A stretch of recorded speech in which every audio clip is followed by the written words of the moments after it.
Hey guys, welcome back to the channel. So today we are going to load this baby up and send it off to Sandblast. So we have everything torn out of this thing. The only thing that's left are these two cross members here. I got to scrape some dirt out of that transfer case skid plate before it goes. But other than that, this is about as bare as these frames get, short of taking these two guys out of here. We have a temporary cross member in the back here. So this guy's basically just keeping these two rails from wiggling all out of sorts. And we have this little piece here, that's so I can pick it up with forks. So this is how I send frames out to Sandblast. Now, we had a previous video on this, going over it and why I like to do what I do, but we ended up taking out another cross member, and because we had some rust damage around it and I wanted to get it nice and clean, ended up finding a broken rivet, which was really cool. I haven't seen a broken rivet in a long time. So yeah, just because it's riveted together doesn't mean that it's actually doing anything. So this is how I send my frames out to get sandblasted. This, if you bring me your truck and tell me, hey, do it the way you do it, this is it.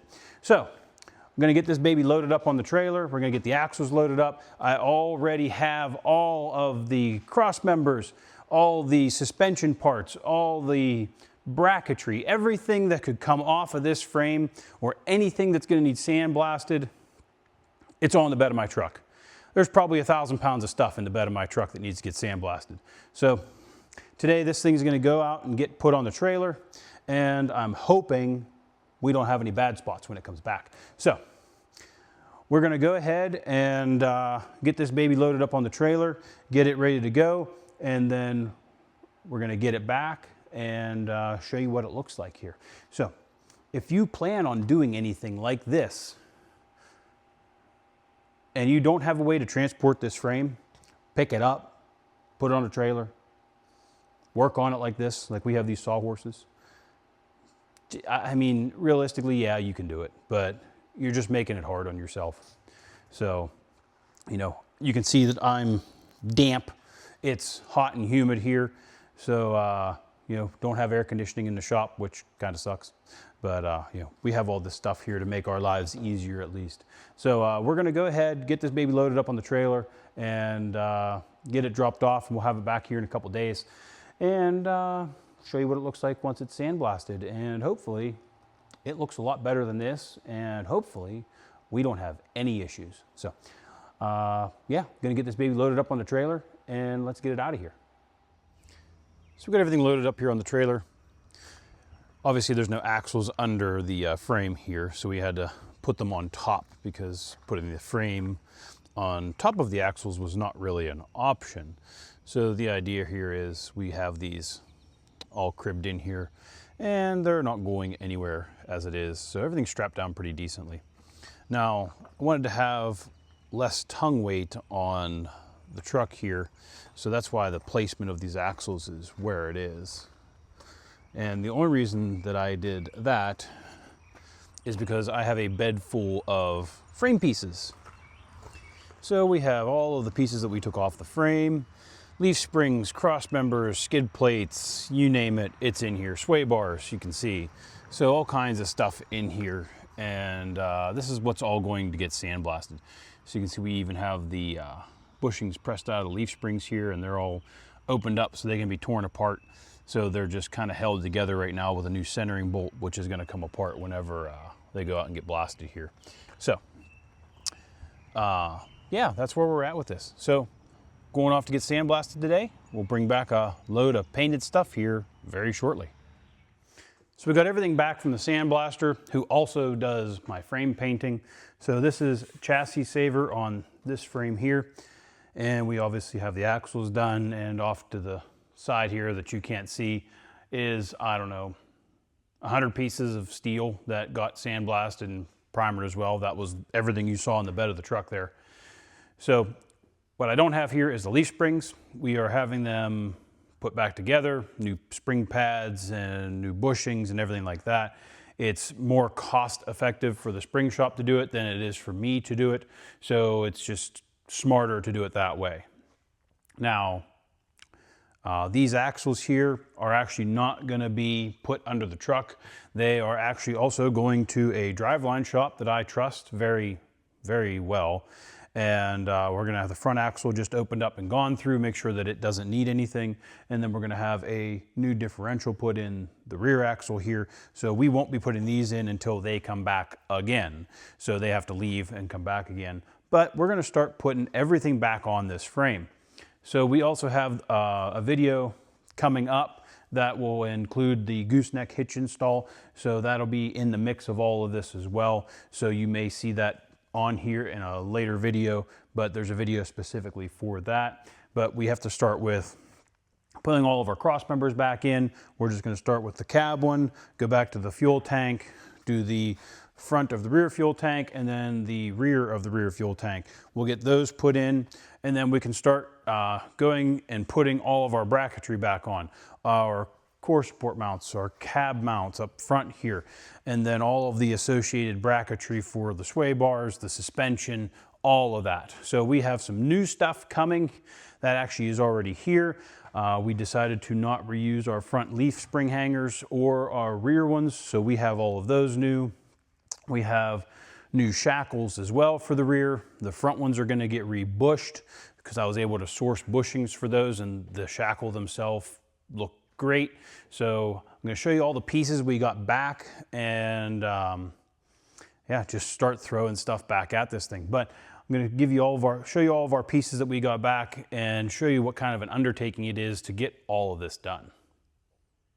So we have all of our pieces over here, transmission, crossmember, sway bars, shock towers, engine mounts, leaf spring stuff, pretty much everything that we took off the truck here. So we have our cross members over here, caliper brackets. They were pretty rough, so we had them blasted. We'll have to clean the paint off the slides. And then our skid plates and stuff over here. So we have some new parts, like I said, like we have these leaf spring hangers and the overloads.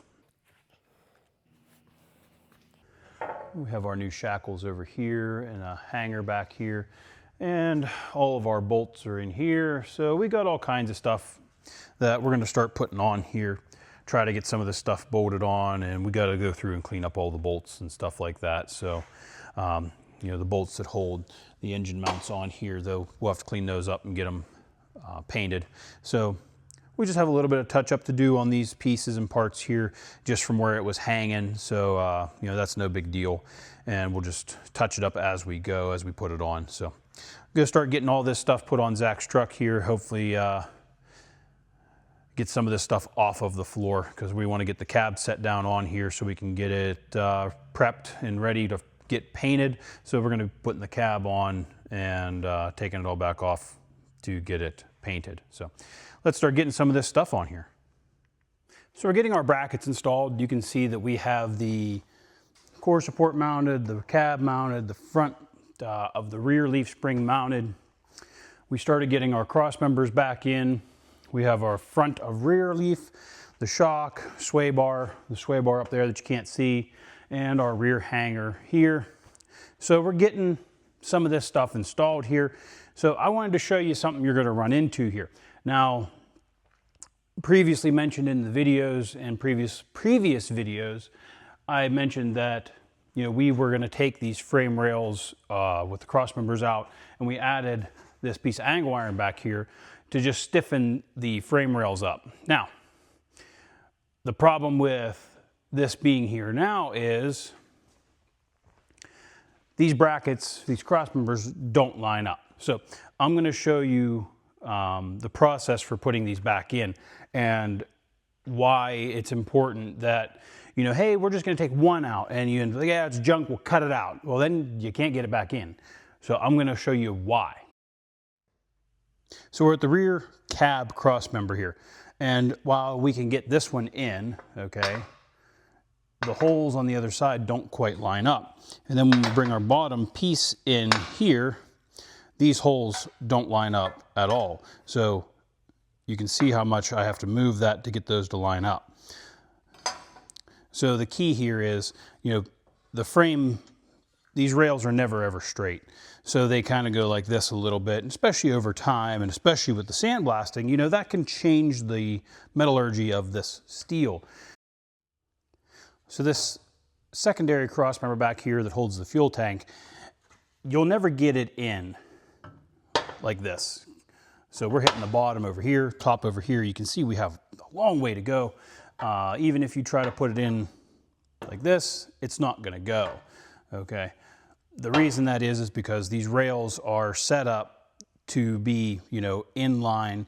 These are meant to sit inside the rail. And further back, this guy here won't even go in because it's a little bit too tight. So the problem with that is we have this piece of angle back here.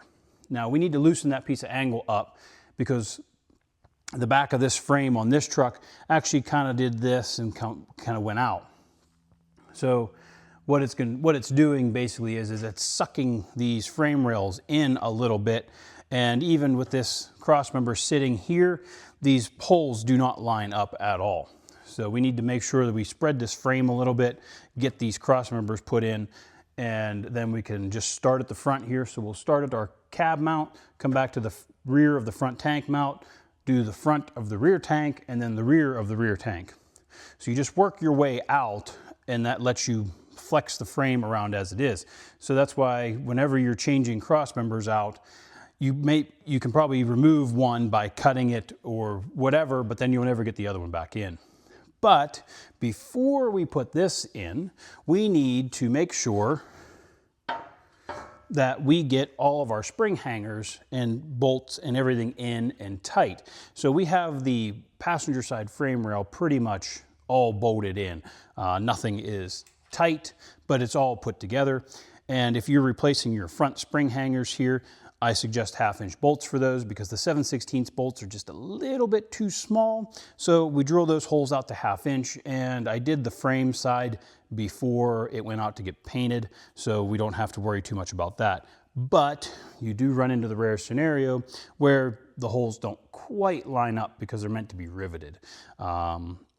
It's just what they use at the factory, so you may have to run a drill through to line them up a little bit better, and in which case you can either paint those or anti-seize them or leave them alone and spray them with you know, a oil substance, something that's going to penetrate in and behind all this stuff. So, you know, everything's pretty much bolted in on the passenger side, and we have our sway bar mounts here. So we have this one here. Now we have factory hardware that was bolted through the bottom. This top bolt here would have been a rivet, so this will get a new bolt, which it has. And we have our existing factory bolts that we removed from, say, these sway bar mounts to the transmission cross member to the engine mounts, so on and so forth. The factory bolts, they're sitting in a solution, and we're getting those cleaned up to get all the crap off of them. And then we'll install them, and once they're installed, we'll give them a coat of paint and kind of seal them up. Because if you put them in, if you paint them before you put them in, you're guaranteed to almost take off all the paint. So you can paint them beforehand and touch them up, but we'll see what we do here. But so we're going to get all this stuff loosened up, and we're trying to get all this stuff loosely bolted on. That way we can go ahead and just hit everything at one time and tighten it all up. So once we're all done getting all these little pieces and stuff put on the rails, I'll go down the rails, tighten them up, and we'll start getting these cross members in, and we will start getting everything tightened down and hopefully get this thing back to being, you know, a whole frame again and not a bunch of pieces laying all over the place. So we're using 7/16 by 1.25 inch hardware here, and you can see that it's a nice tight fit, which is what we're wanting here. And we're just gonna get these all kind of put in here.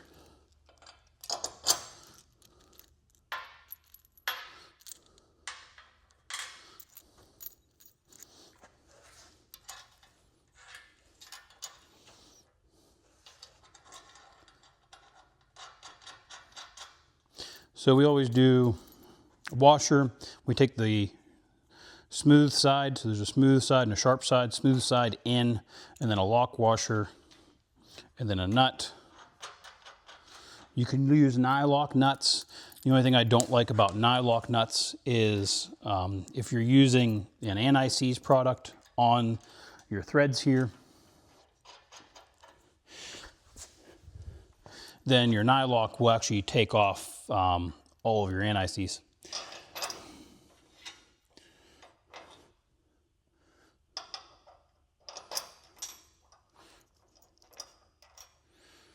And yes, it will, keep anti-seize inside the threads. The problem with that is if you ever go to take it off, the threads are rusty. Now, when you're doing these front spring hangers, while they do look the same, there is a left hand and a right hand, and they're stamped on the top here where you can see it. So make sure that you put the left hand on the driver's side and the right hand on the passenger side. And then your front bolt that goes on the bottom, it has to go down through because it interferes with the lower bolt. So the one that's sticking out right now,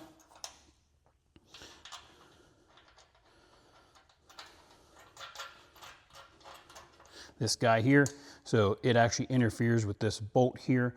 So that one doesn't necessarily want to go in there very easily. So we're just going to wiggle this around a little bit and just wind it in by hand. So I don't want to really drill this if I don't have to. So we got our bolts in. I still got to put all the washers and stuff on the back of that. But that's the process that we're following, and we're doing that with everything. So 1.25 inches works for everything. It's a smidge short for the core support mounts because they're going through 3 layers of steel. So if you wanted to do 1.5 inches on the front ones there, you could. 1.25 inches works fine. So we're just going to go ahead and continue this process down this whole side, and then we'll get to tightening everything up and get to the crossmember part of this. So we've gotten most of our brackets on. You can see we have our overloads mounted here in the bump stop there. So we're going to go ahead and take this crossmember out here that we installed so we can put the rest of our crossmembers back in, at least get them inside the frame. So I'm going to go ahead and take this guy off, and you'll see how much this frame actually wants to come out.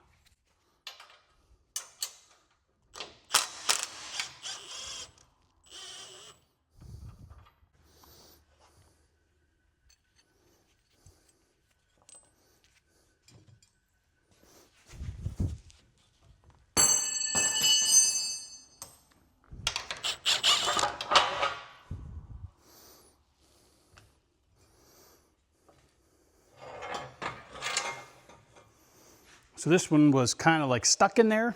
I didn't want to pull it out. So you can see how much these actually move.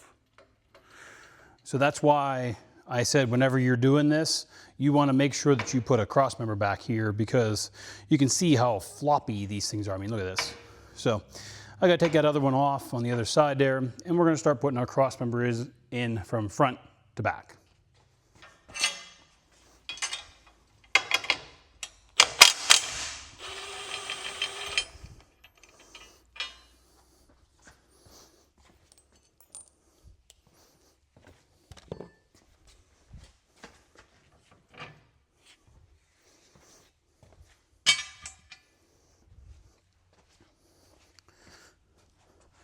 So we have our crossmember out here, and we have nice free access. Yeah, that's great. So I'm going to go ahead, get our cab crossmember put in, get our fuel tank crossmember just set in there, and I'll probably just get them in and then start getting them bolted here in a little bit. But we still have to tighten up all these side bolts and start getting those in. But I'm going to show you the cab crossmember and show you how much easier that's going to go together now. So before, these wouldn't line up at all, and these are much closer now. And if we needed a little bit more, we can kind of push them apart a little bit and yeah, get these kind of lined up a little bit better. So that is pretty much straight on. It's not a half a hole off or anything like that. So we're going to go ahead and get these kind of bolted up here.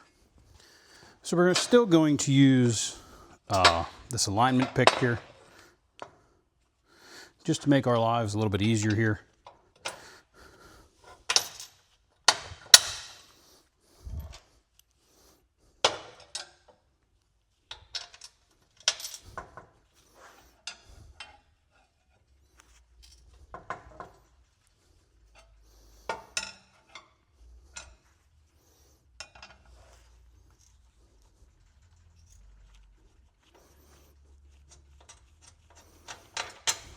There we go. So we got these two started here. We're gonna go ahead and get this other side started, and hopefully it goes together pretty decently. So you can see now that we have these all lined up, that was a little bit tighter, but they pretty much go right through, which is exactly what we want. Now, when you do the fuel side here, you have to put the bolts up through because you have a fuel tank here. So you don't want to have any of these threads down into the fuel tank. So while we put these ones down through, we're going to put these ones up through.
So this one doesn't quite line up the way I like it to, so we're gonna have to give it a little bit of a drill.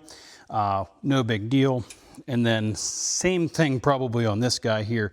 So we'll see what it wants to do. Now we still have to do the bottom bolt here in the back and on the back over there. And we always put these ones up through. So that one went up through without a problem. So we got to do the one over there. But these are pretty tight. You don't really want too much movement in these. So the fact that these are, as snug as they are is great. So this guy here is the next problem. So let's make sure that you can see what we're doing here. So this guy here, so let's see.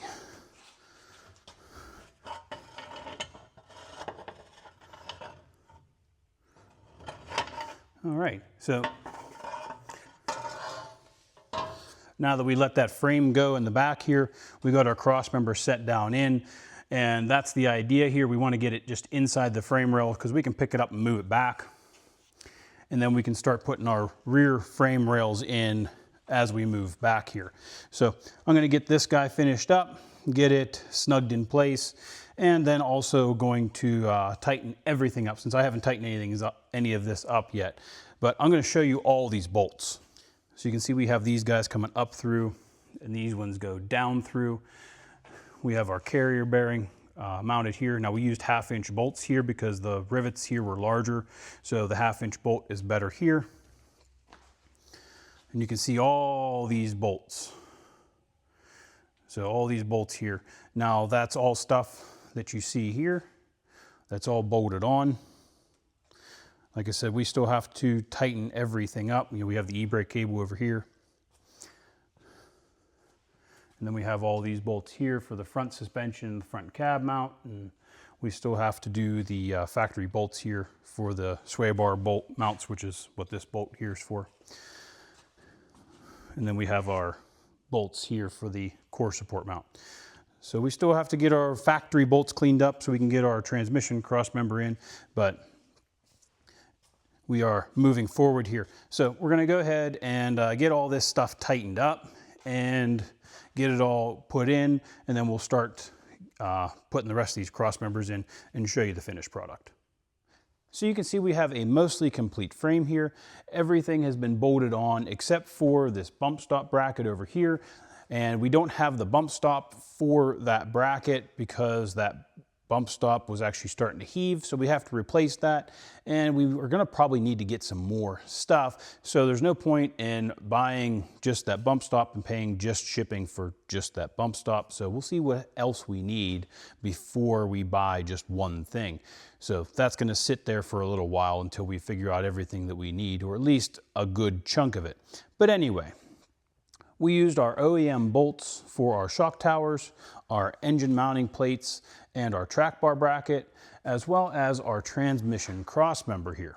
So we ended up not using the OEM bolts for our sway bar mounts. And the reason being was I cleaned them up, they looked okay, but the one was starting to look a little bit rough.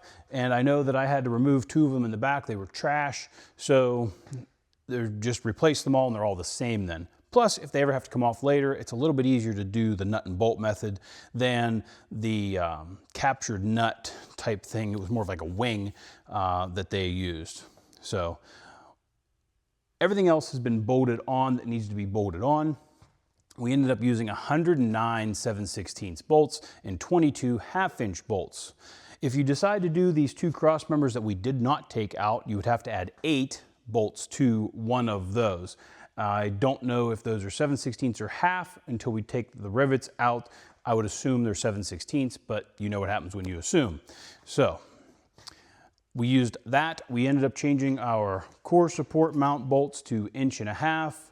I probably could have left them at 1.25 inches, but I wanted them to be 1.5 inches. And everything else played out very well. So in the very back there, everything went together pretty nicely. We ended up having to move the frame a little bit in and out with a ratchet strap to keep the cross members lining up nicely. Wasn't that bad. So using that little bit of an alignment tool really helps. So I'm going to show you the frame completed here. Obviously you don't see any axles here anymore. They are off getting repaired, and the leaf springs are still not back yet. So we can't put those in. I also have to source bolts for our leaf springs. So once we get the axles back under here, we're gonna go ahead and plop the body on, but let's show you this frame first and show you what everything looks like assembled. So you can see we did our longer bolts up here in the front, and under all of the brackets, see all the shine? We put our Corrosion X under every bracket. So they are shiny there, that's just the oil. So there is brackets everywhere. Now we cleaned and painted all of our bolts here, and same out here. So they are nice and clean and painted, same here. You can see we used our factory bolts for all of these. So all the factory bolts got painted because they were rusty, so we had to strip them down and we had to put some type of protection on them. So we have our exhaust hangers here, which we also did the same thing with. These are the OEM nuts for these. We didn't try to re-stud them, but these are where they're supposed to be. So I always suggest taking pictures before you tear something apart so you know exactly where it's supposed to be, because there's a lot of holes down through here where that actually could fit, and it'll drive you nuts. So we're all bolted in back here. We ended up having to put a nut and bolt here because we had a stud break off when we took off this hanger because it's a little bit rough. But all the cross member bolts are in and mounted. You can see we have our sway bar bolts there. And then back here we have our bump stops for the rear installed. So these are very unique. So what you have is you have your bracket here, and then you have a spacer inside there and your bump stop. So these are the original bump stops for a truck here. These are not reproduction, these are not aftermarket, these are used off of a truck. They didn't come off of this one, but yeah, these are used. So they clean up very nice, but you have a bolt, or a bolt that's in this mount, goes through this spacer and then goes up into the frame like this. So you want to make sure that you have all 3 of these pieces when you're doing this. So the exhaust hanger bracket here, we did replace this as well and put this on. And then we have our upper tank straps here. So these are oily, but we don't have them installed yet because we had to do a little bit of touch up there on the end where they had these hanging. So we touched those up, but we won't have to take those back out or anything like that. Once again, original hardware for these. We cleaned up the threads, put anti-seize on everything so that they don't become a problem later. So one thing I do want to make mention of is when you're putting your cross members back in, you got to make sure you put them in the right way, okay? So I stamped these and marked these so I knew which way they went. So if you're not sure and you're working on your truck, the front one goes like this with this bottom lip towards the front of the truck. And this rear cross member here has the lip sent to the back. Now, the bolt numbers I gave you included a 1/2 inch bolt right here.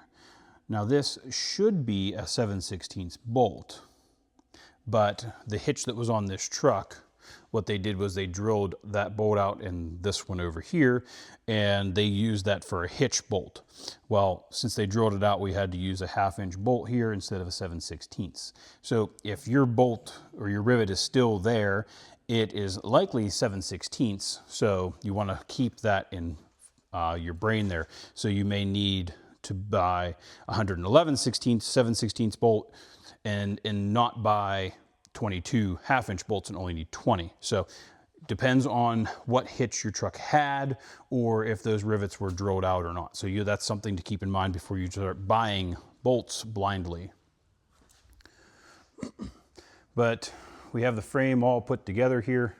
Like I said, we sprayed behind all of our brackets. You can see the little bit of a shine there, and that's all oil. And we did it behind all of our brake line brackets and everything. So anything that got installed where they're flat face to flat face, we put the oil in between all of our brackets. So like I said, we still got to put this guy on, but we don't have that bump stop yet.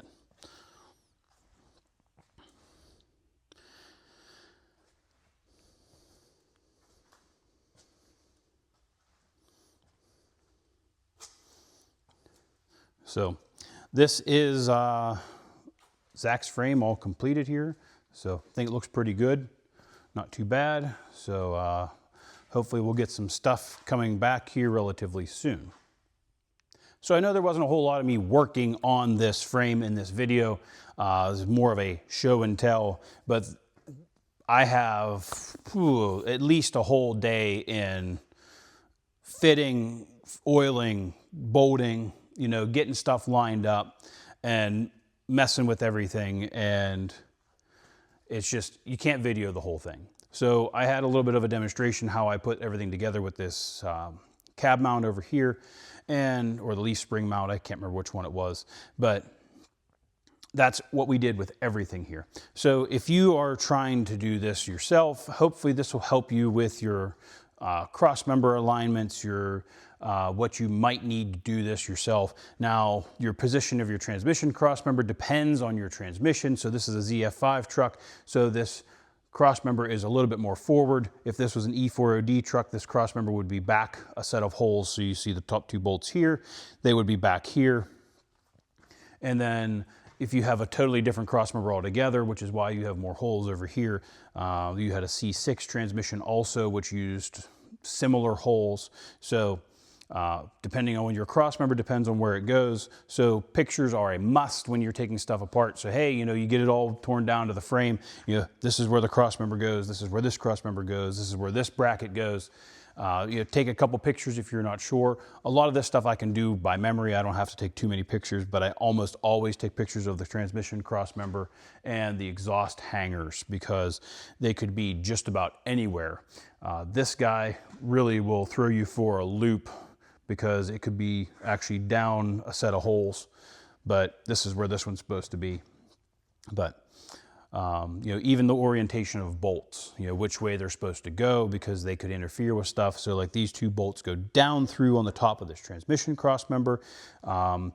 You know, you would think that they would want to go up through because then you can take the bolts out, but they don't need to ever come out. So this is the way that the OEM had them. So I put them back that way. So hopefully this will help you guys out in messing with your OBS truck. Either if you have to replace a cross member or you're doing a little bit of frame repair or whatever. So hopefully this will kind of show you what is involved with doing all of the bracketry and the proper way to really disassemble a frame and put it back together and get it sandblasted and painted. So this looks night and day better than what we started the video with, and I'm happy with this outcome. So hopefully we can get this thing rolling here very soon and get some cab plopped on it and get everything aligned and set up and get everything off to the paint shop and get it all painted and get it back here. And then we still have to do a pile of work to the engine. So there's lots to do here. So thanks for watching, guys. I hope this helps you out working on your truck. I appreciate the views. I appreciate the comments. So keep them coming. So thanks for watching once again. We'll catch you on the next one.